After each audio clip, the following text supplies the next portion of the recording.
Thanks for tuning in to As the Tire Turns podcast. Before we dive into this week's episode, I'd like to thank our sponsor, AME International. Tire professionals insist on AME. I'd also like to recognize the AACF. For over 65 years, the Automotive Aftermarket Charitable Foundation has stood by those in the automotive aftermarket industry and their families during life's toughest challenges. Since 1959, with the incredible support of industry partners, AACF has provided vital assistance to individuals and families facing financial hardship due to unforeseen circumstances, such as floods, earthquakes, storms, fires, catastrophic medical conditions, life-changing accidents, devastating fatalities, and more. AACF offers a straightforward application process and a quick turnaround time for those needing support during critical moments. Visit www.aftermarketcharity.org to access the application and learn more about how AACF can assist during times of need. Together, we can make a difference in the lives of our automotive aftermarket family. Support AACF today. And now, As the Tire Turns. We're back with another episode of As the Tire Turns. Today I'm joined with AME International Vice President of Sales and Marketing, Don Tinker. Good morning. Good morning. How are you, sir? I'm doing good. Good. As you know, I've done a little podcast series. Appreciate you sitting down with us. Listen, I'm honored to be here. You know, I've taken some time to look at the other ones, and it is a nice group to be now a part of. So yeah. I appreciate the opportunity. Absolutely. It's we've got a couple of more teed up, and then I think we're going to sunset this, as the saying would go. But it's been fun for me.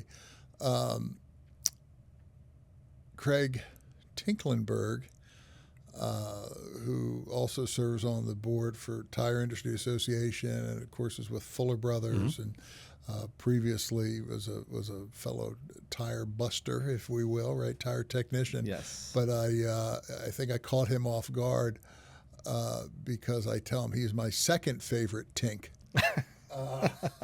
which he can appreciate. But so that would make you my number one Tink. Well, thank you. But do you have any names? Sometimes I don't even know if you know some of these. We've said Donaldo, right, instead of Yes. Ronaldo, right? You Yeah. know, in the past, and Don. Any things that have stuck with you over the years, or? My father being in the military, of course, everybody called Tinker, right? You Right. know, so Just by the last name. yeah. I mean, I always dreaded the first day of school, right? As they call roll call, and I'm like, oh my gosh, here it comes, right? Because of Disney. Yes, Don Tinker, right? And then like everybody looks at you like, you know. So of course Tinkerbell came along with it, right? Yeah. But really, it's Tinker, you know, Right. is really what most people, if they're not going to call me by my first name or another four-letter word, right? It's going to be Tink, right? Yeah. Yeah.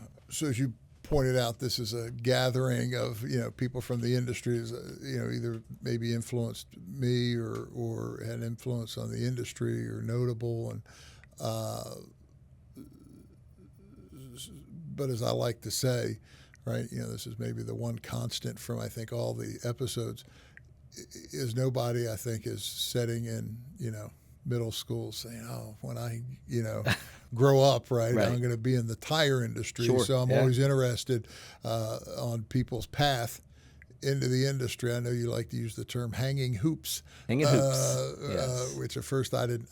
But now I know a hoop, right, round, right, Right. a tire. But what is your path? And it's not strictly tires. Right. You are I always say like an ASE master mechanic or something like that. But One time, yes. you have a held that. mechanical Yes. aptitude as well, Yeah. right? Yeah. So again, my father being in the military, right? That was, that was my path, right? It was funny. We were talking about that last night at dinner, and that was my intention. Big into ROTC, right? It was gonna be the career. I had a full Marine. He was a Marine, yeah. Yeah, right. Okay. 21 years, yeah. Yeah. And I had of course, I was big into ROTC, right? I was that guy, and I actually had a full ride to Georgia Military College. Okay. Not by grades, but of course, I mean, I had okay grades, right? Yeah, But really, yeah. I knew that I was going to be a Marine, right? Basketball, right? Something near and dear to your heart, Wow. right? First day of spring break, my junior year, right?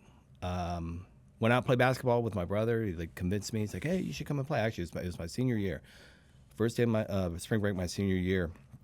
He's like, "You should come out and play." And I'm like, "Okay, right, we'll go out and play." And they were, I think, 9-foot rims, right? They weren't 10-foot, right? So you could easily dunk, right? Yeah, You could yeah, easily yeah. dunk. And We used to go to elementary school. that's where it was. And That's where it was. yeah, right, Yeah, yeah. Fruitville Elementary. And I was just warming up, and one of her slam dunk, I came down and bam, broke my leg. Yeah, yeah, broke my leg. It was nasty. It was a real bad break, right? Yeah.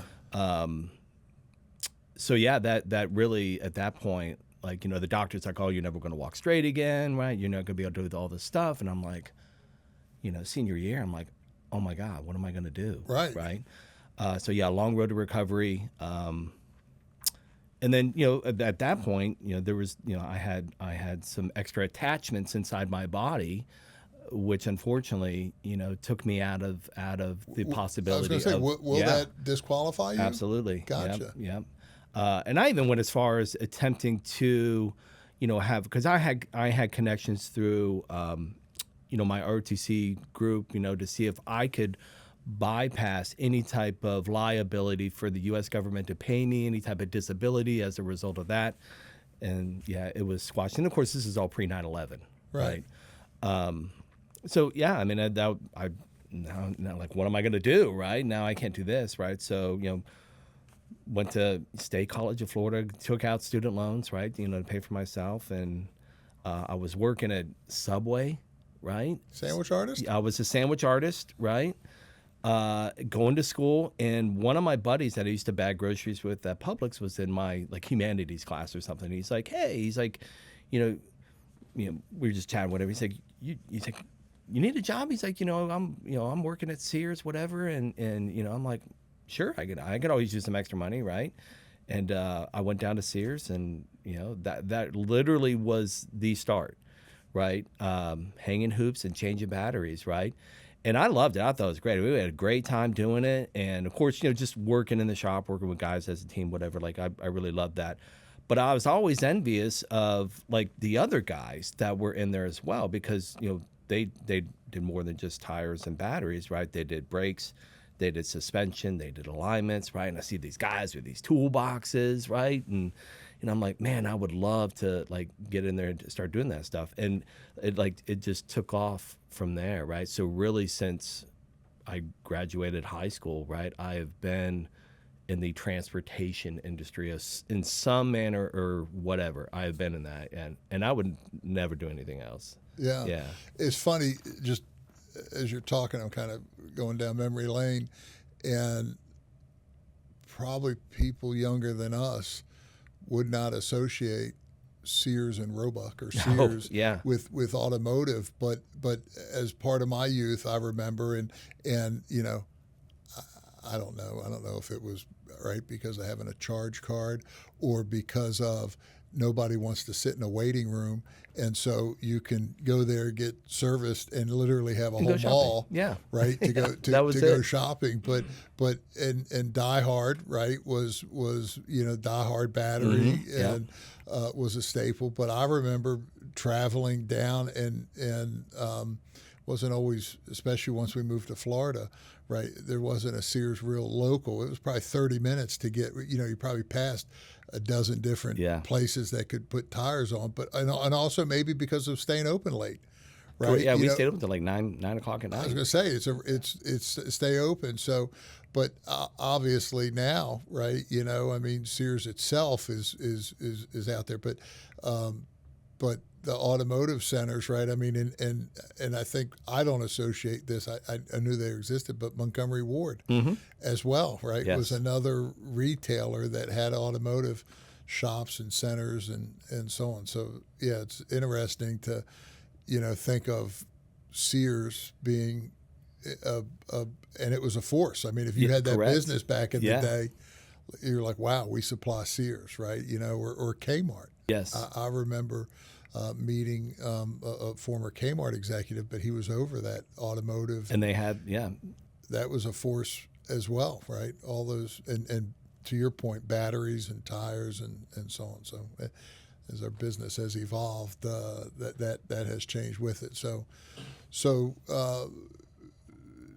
and to your point, Sears was a little bit of everything, but you were turning wrenches then as well, right? Because I know you worked eventually automotive dealerships, but before the car dealers really got into the tire business, I would think, right? Right. Yeah. So, I spent some time at a place called Super Shops, right, which was it was a California-based company, but the owner, Don Garlitz, right, big drag racing guy, right? So you drive up 75 and you see the drag race museum, right? I think it's somewhere between Gainesville and Ocala, right? The Don Garlitz. Well, that was, Super Shops was his thing. So think of it as a brick and mortar store for like Summit Racing, right?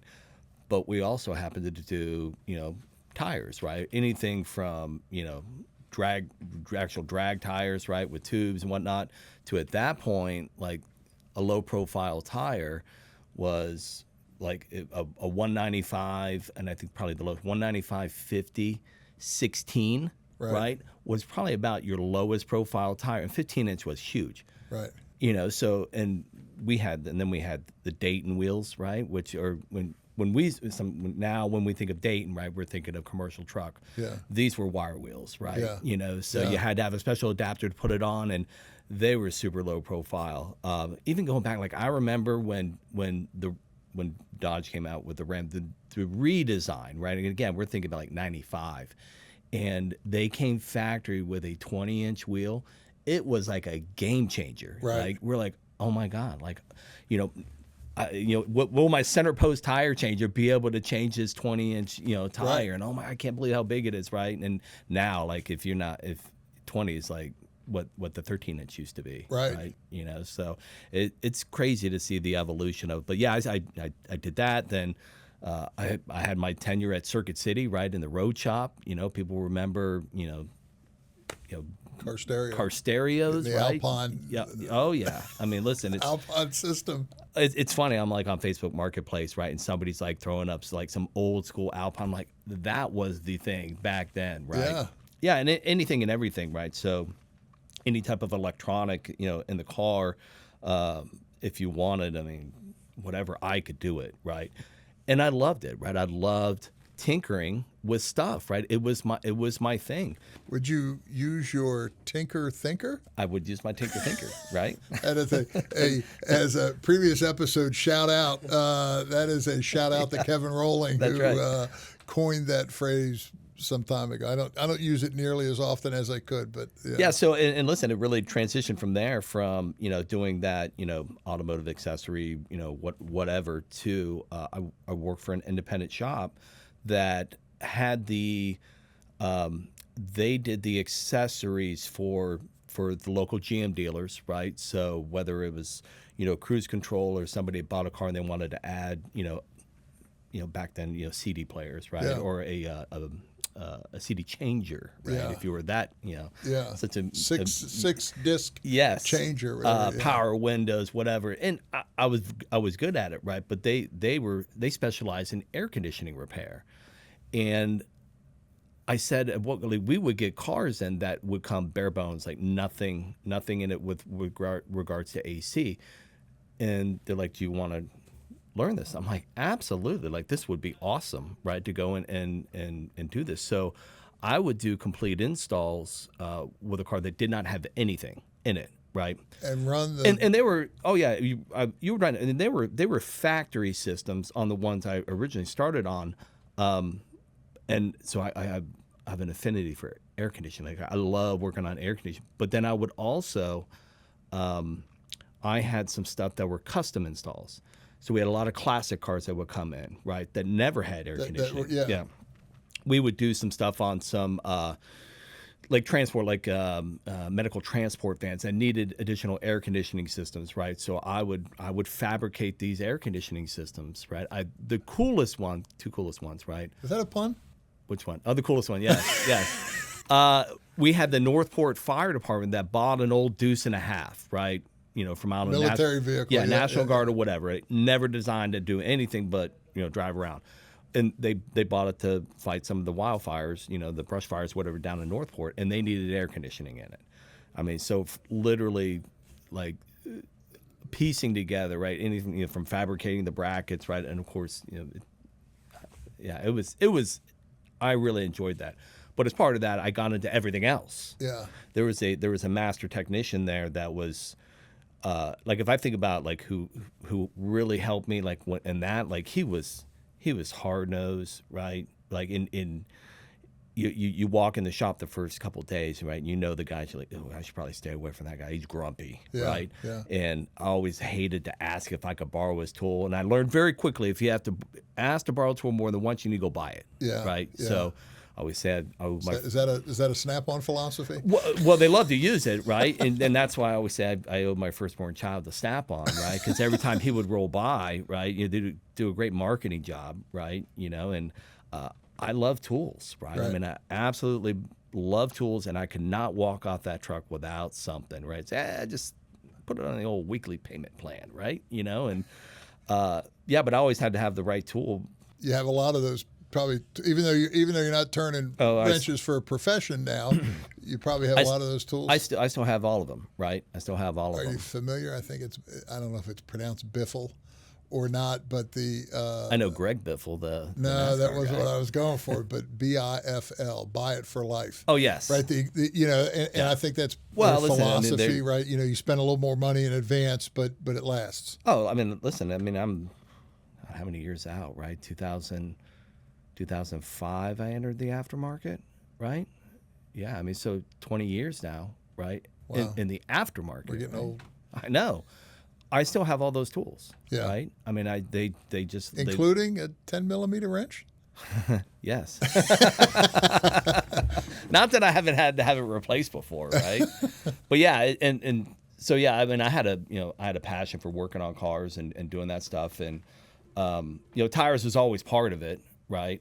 And then I did do the dealership thing, right? And worked for Volvo and did that, and came back, from Atlanta, worked down here, and I had the opportunity.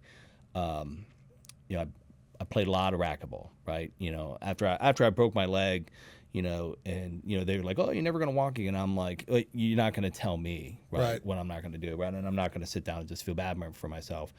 And one of my buddies, it's like, "Hey, we should go play something." I'm like, "Oh, let me give it a shot." I used to play, right, a couple years back when my dad was in the military, but so I became a very good racquetball player. And you meet a lot of people, right? You meet a lot of people playing racquetball, and it's probably one of the best networking things I've ever done for myself in my life, because the people that you meet, whether it's tournaments, just playing, rec or whatever, these are people that I would probably never run across and cross paths with in my life.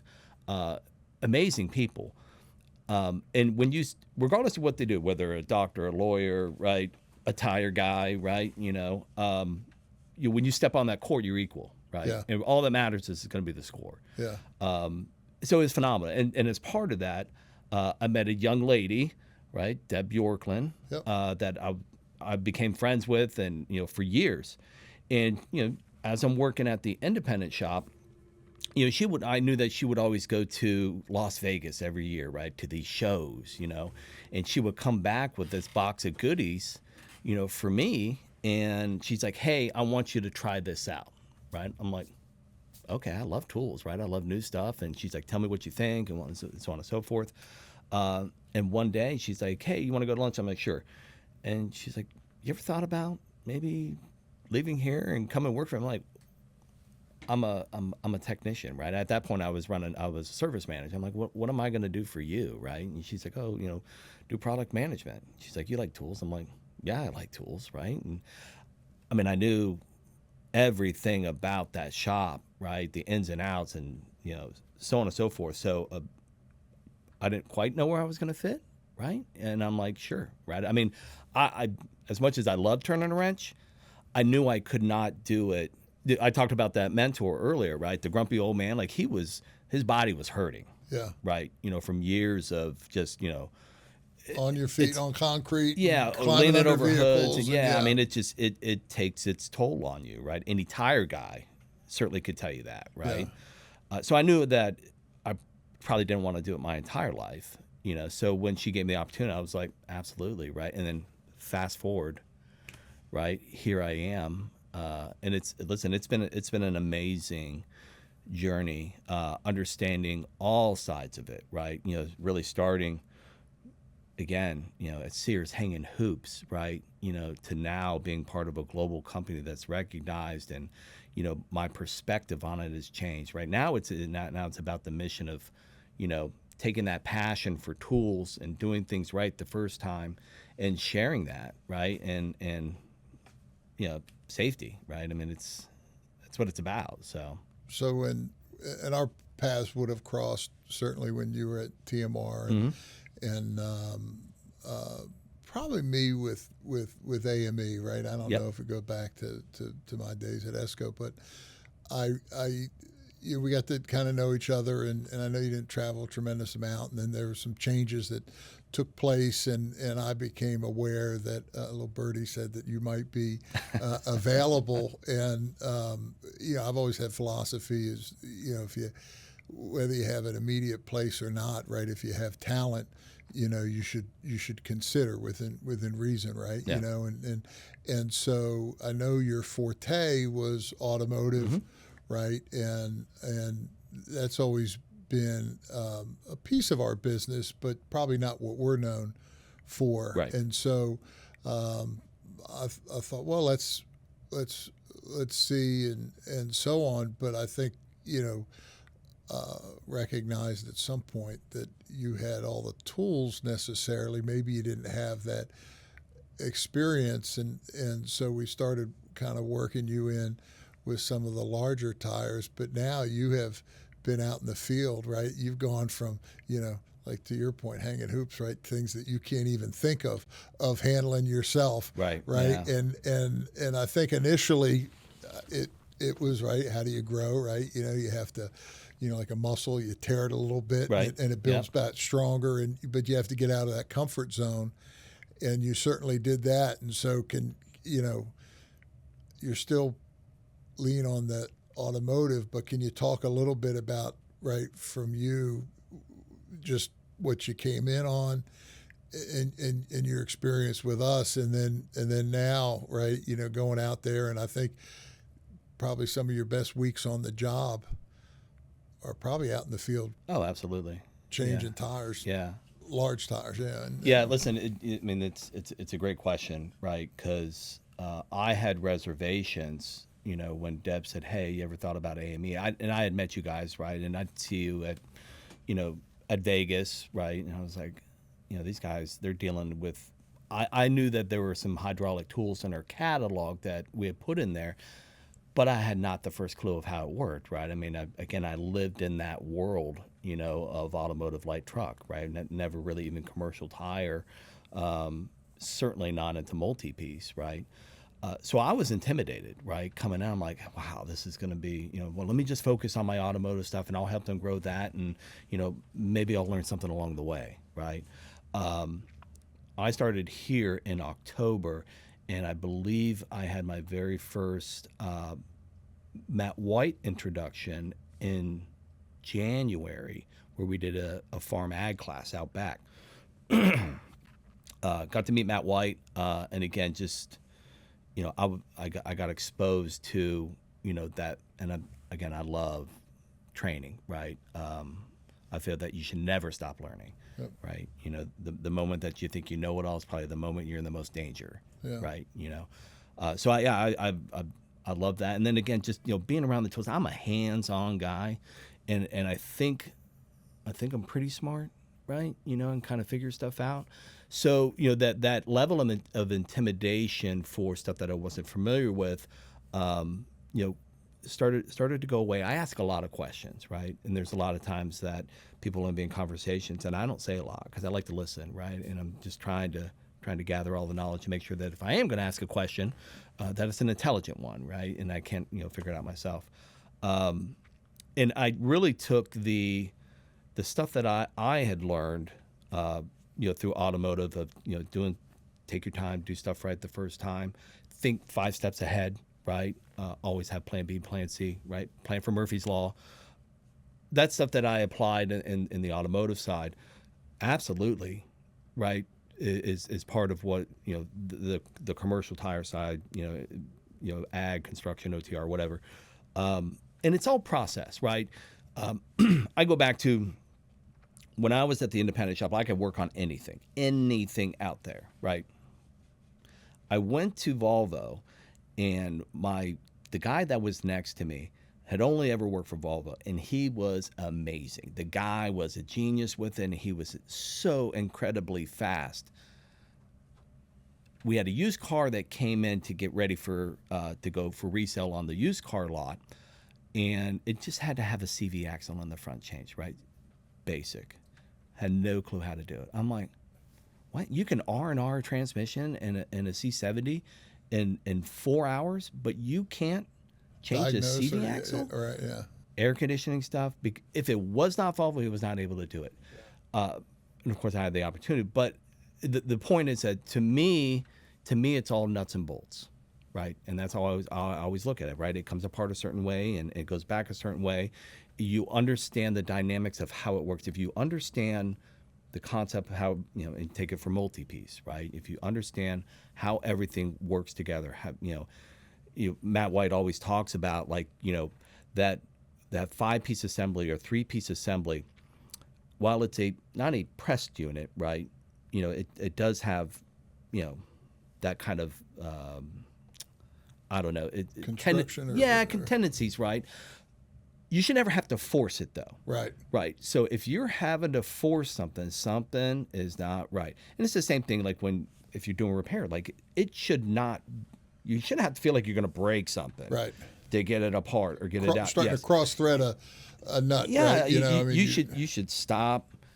You're right. And take a look at it. And that's kind of the approach that I took with it. Again, Matt was unbelievable with taking me under his wing, and I felt comfortable with Matt to ask him questions. The guys here, right? I mean, I would pepper Brett all the time with talking stuff. If I wasn't sure, I'm never afraid to ask a question, right? Sure. I just want to know. Yeah. I want to know.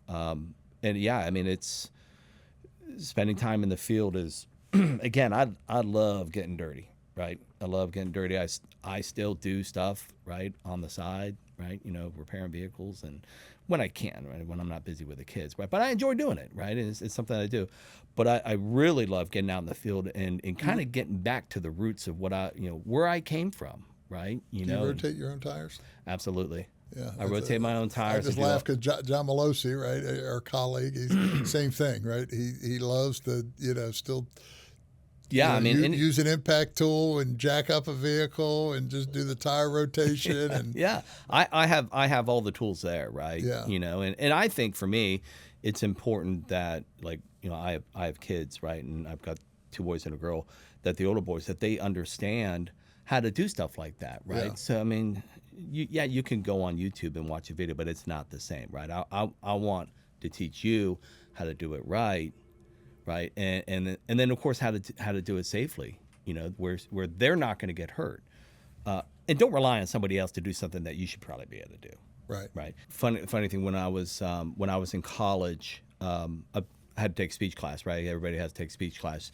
Was it in informative, persuasive, and then demonstration, something like that? Yeah. So I'm like, oh my gosh, what am I going to do, right? And I think I was with AME at the time that I was doing it, right? I was one of those late guys to college, right? I had to, I had to put food in my own mouth, right? After hanging hoops and whatnot, the sandwich race. Community college was the best 9 years of my life.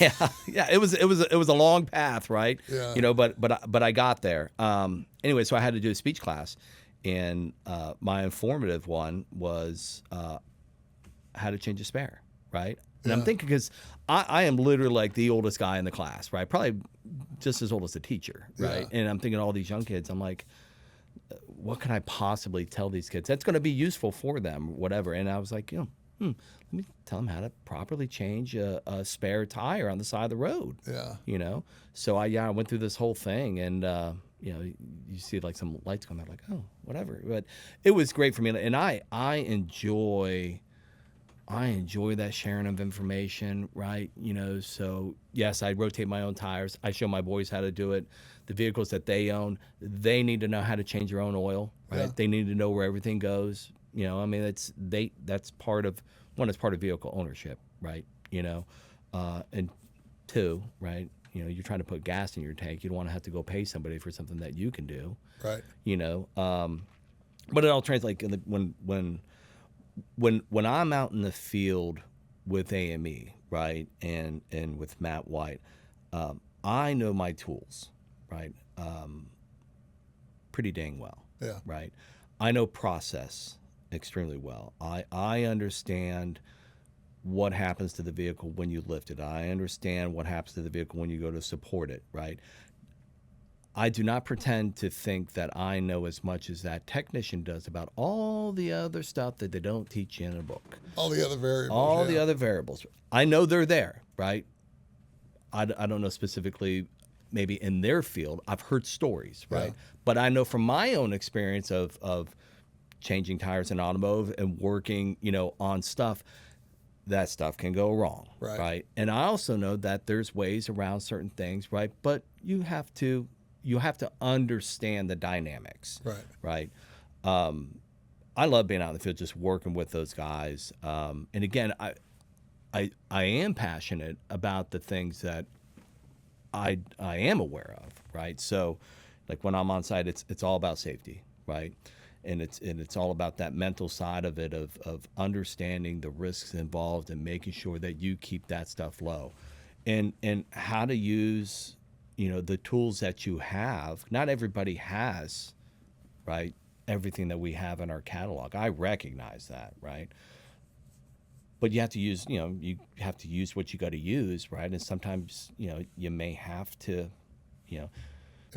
Improvise. Yeah.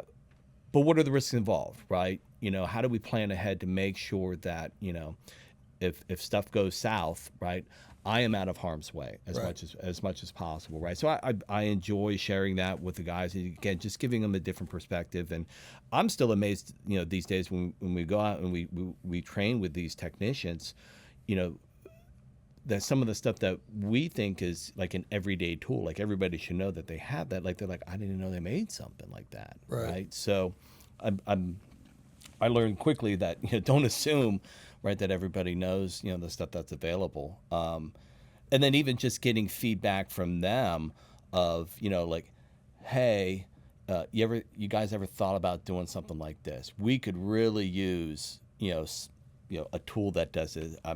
I tell them all the time, there's multiple tools inside that catalog that have come from technicians. Absolutely. Yeah. Right. Improving the process. Up with a better mousetrap. Absolutely. So it's stuff like that. And again, tire technicians have a special place in my heart, because I was one of them in a maybe not in an OTR capacity, right? But we're all touching rubber, right? Well, I was going to say, and I don't. I'm sure it does happen, but I think most people graduate up, right? Yeah. Whether they start passenger or maybe they start light truck or commercial, right? But the OTR guys are usually ones who have excelled in other areas. Correct. And kind of get promoted up to that, and especially if you're on a service truck, right? That's a fairly significant investment.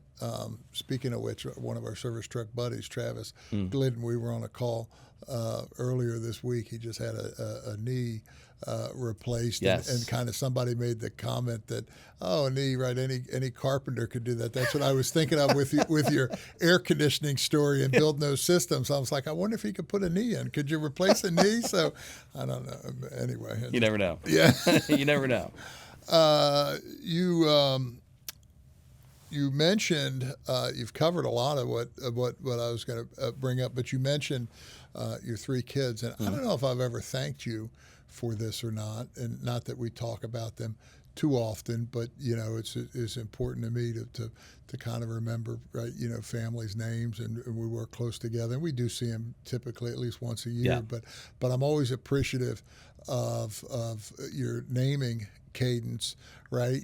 Braden, Cameron, Yep. Emerson, and that's their age, right? That you have named them in alphabetical order, right? BCE, because it helps me remind now, which one's the oldest, right? And so I don't know on. if that was completely intentional, but yeah, I guess you're right. It may not have been, but at least it's helped me, right, in trying to identify, okay, this one's high school, this Yeah. one's, whatever and so on. But one of the things I'm appreciative of, right? Envy is a negative trait, so I don't want to say envious of, but that I admire, I guess, is, and I think we both do decent as family guys, but maybe because of that military background, you are regimented, right, with your, and you are all in on your work, right? But you also is important that you've scheduled family vacations and travel with the family and broadening their horizons. And so I know you do like a wintertime skiing one. I don't know if you're a black diamond or double black diamond or whatever, but I think that's great. You've exposed that because I'm telling you, my kids who were all born in Florida. I'm not originally from Florida, right? But my kids were all born and grew up here. Like some of them were late teens before they had seen snow. Oh, wow. Right. Yeah. So the fact that not only, right, and I know, being on the water or near the water is important to you. Yes. Right. So, not that water skiing is a huge activity, right? But, most kids probably water ski, but not snow ski, right? Right. So the fact that you've introduced that to your kids, but I know you've traveled some internationally as well with them. So any hot spots, I guess, from a personal standpoint, or even like our jobs have taken us. Sure. And like I like to say, sometimes you have to go to this trip or to this trade show or to this, and sometimes you get to go. Yes. And I'm very fortunate that I think a lot of them I still feel, right, get to go. There's occasionally sometimes where I'm like, I have to go, but we do try and make the most. But any of your travels that you've done, whether personally or professionally, that is remarkable to you, or kind of like a pinch me moment, and it's maybe not for you, because I know you mentioned, I don't know if you call yourself a military brat or not, but travel was part of your. Absolutely. And I think you did some years of schooling in Japan. Correct. Yeah. So my father was stationed in Okinawa for 3 years. So I went through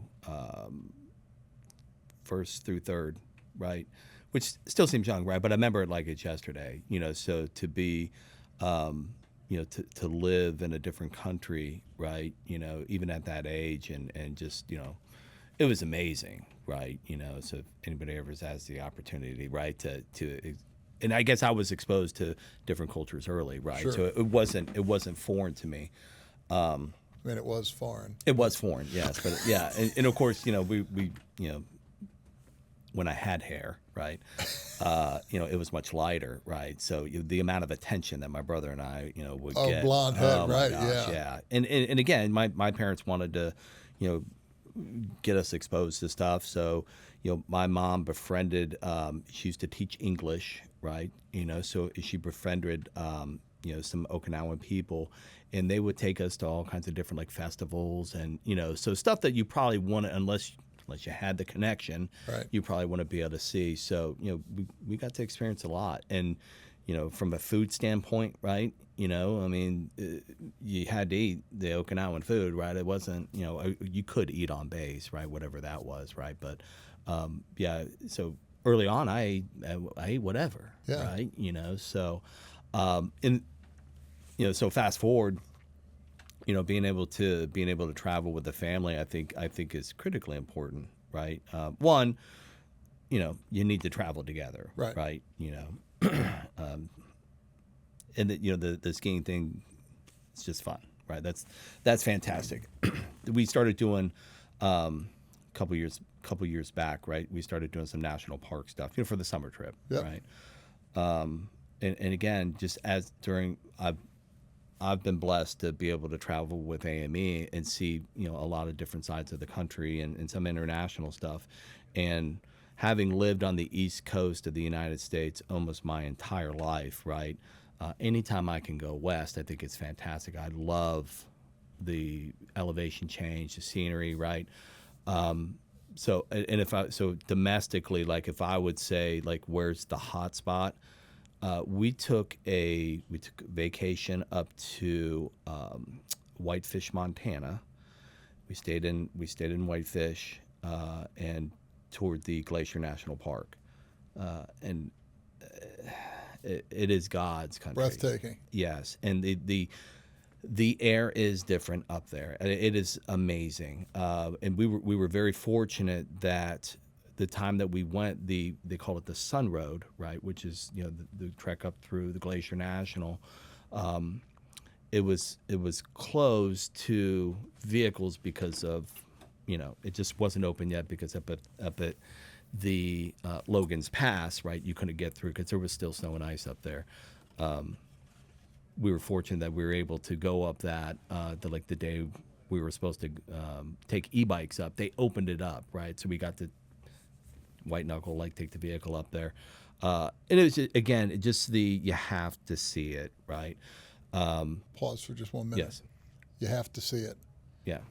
Just let them know, because I don't know. We have our management meeting, and just let them know we're going to join them, but we're going to be about 10 minutes late. We're in the middle of filming. Just let Tim, somebody know. Anybody from management. Yeah. Keep going. Sorry. Okay. There was, before we did the Sun Road, like, there was a hike to a place called Avalanche Lake, right? And I'm sure if you all you have to do is type it in on Google, right? And it is a recognizable spot, right? But it was 6-mile hike, Is this the one up the staircase? Or No. That was a good one too. Devil's something or Angel's Landing. Angel. Sorry. Yeah. And at Zion, that was. It showed me the type of person that my boys are. I'll say that. So real quick, so Avalanche Lake, beautiful, right? I mean, it's just picturesque. So Zion, right? We did that last year, maybe. And all you have to do is, again, just quick Google search of Angel's Landing. It is not for the faint of heart. It is a long hike up to Scouts Landing, right? Which is the you either going or you're not point, right?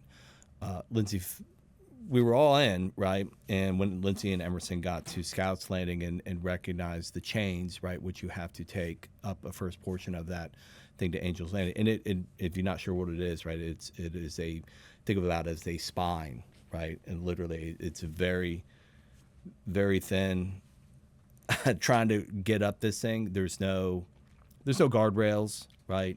Like you make a wrong step and it is game over, right? It is game over. So the boys and I were like, absolutely, like, let's go. That's what we're here for. Yeah. Of all things, like my eldest son, Braden, on the way down, like he's typically very, I'm the guy, right? Whatever. Yeah.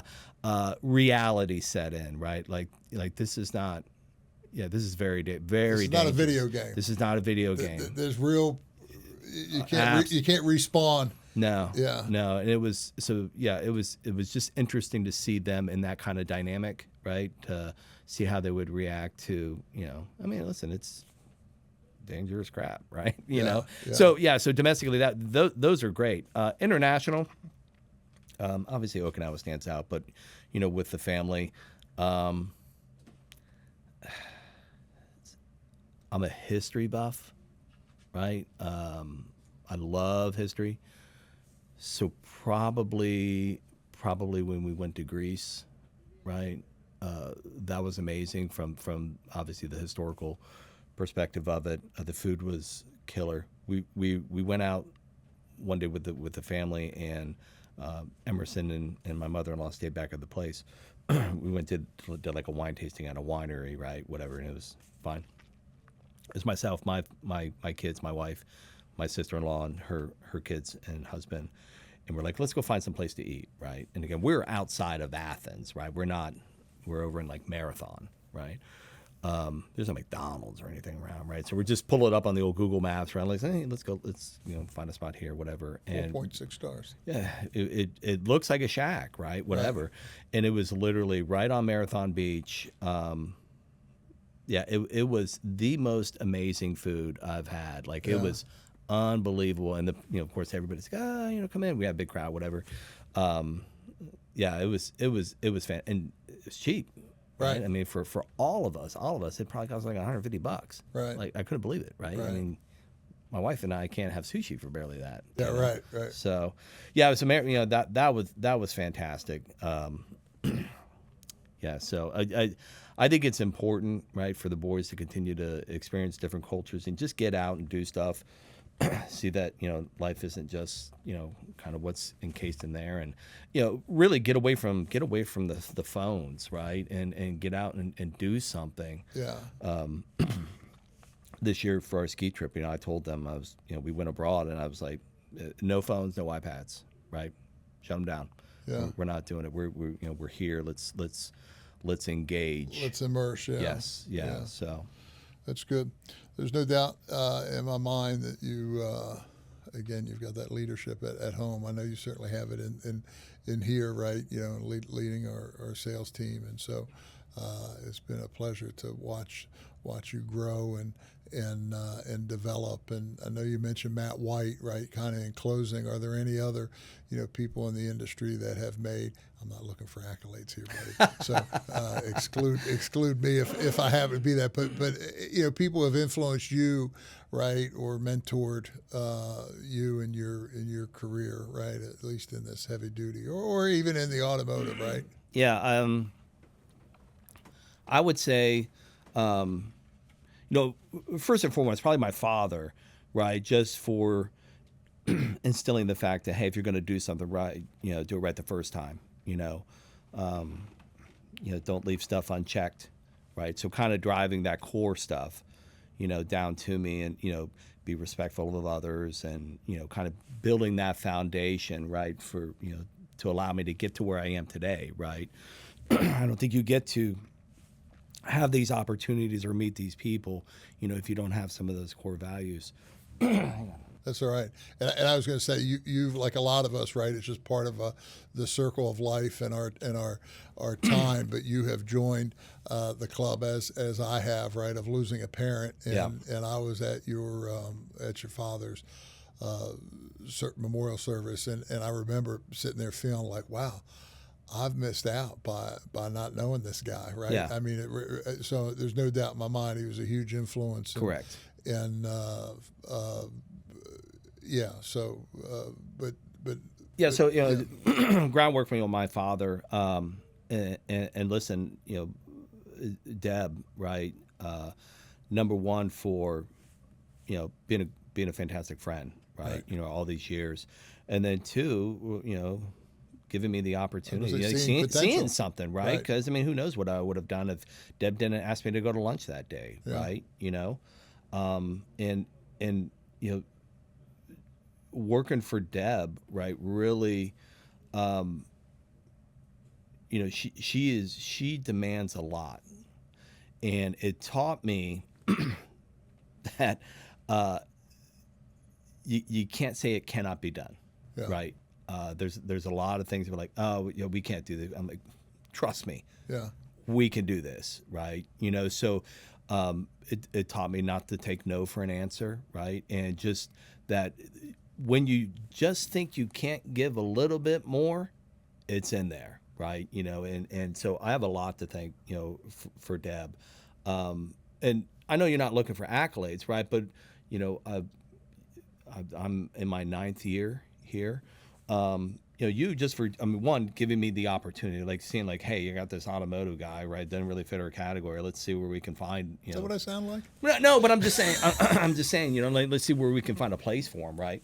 And I guess just, trusting in me and allowing me, right, to kind of get out of my comfort zone.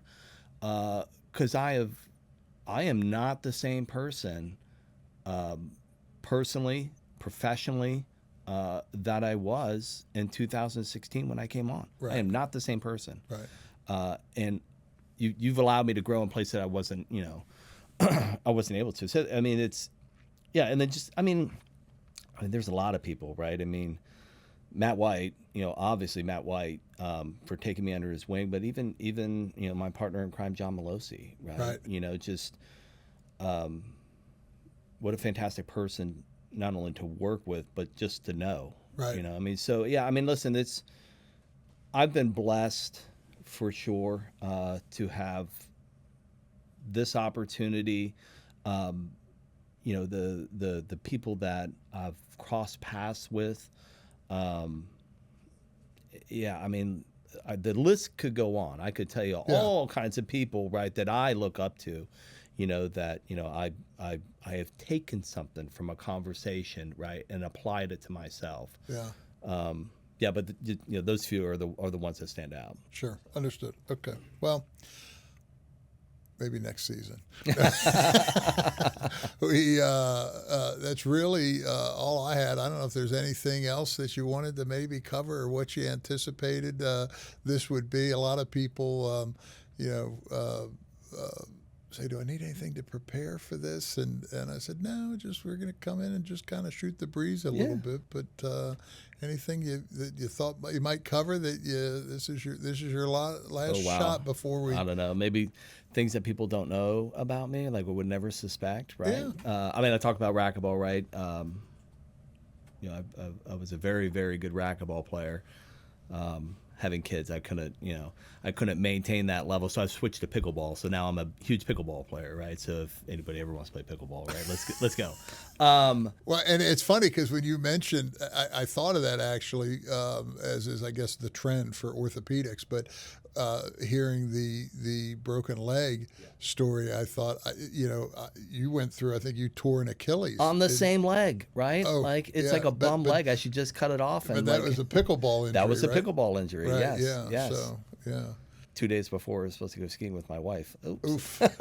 Yeah. Sorry. And really, the other thing that people don't know, like I love live theater. Really? Yes. Yeah. So, any type of, you know, I mean, it's what you call stand-up comedy, right? I'm whatever, right? But like improv, improv theater. Yeah. I love live performance. Not so much concert, right? I'm a huge classical music fan, right? So like old school, like, you know, Beethoven, Mozart, right? Yeah. Classical music. I love that. Yeah. Right. So I mean, people would never suspect, but I do also love my Mastodon, right? Yeah. Which is could be very hardcore. Yeah. Right? You know, exactly. so I have a very wide range of music. And then somewhere in there, yacht rock. Oh, yeah. Absolutely. Right, the many layers of Don Tinker. Yes. Yes. All right. Well, that's going to be it for this episode. Okay. And a lot. But maybe there's some more to dig into in a future episode. Maybe. Probably not. But anyway. All right. Well, I sincerely appreciate you taking the time to join us, and I get the pleasure of working with you on a regular basis, and so. But this is maybe to your point, give people some little things that they didn't know about Don Tinker. So, all right. Well, that is this episode of As the Tire Turns.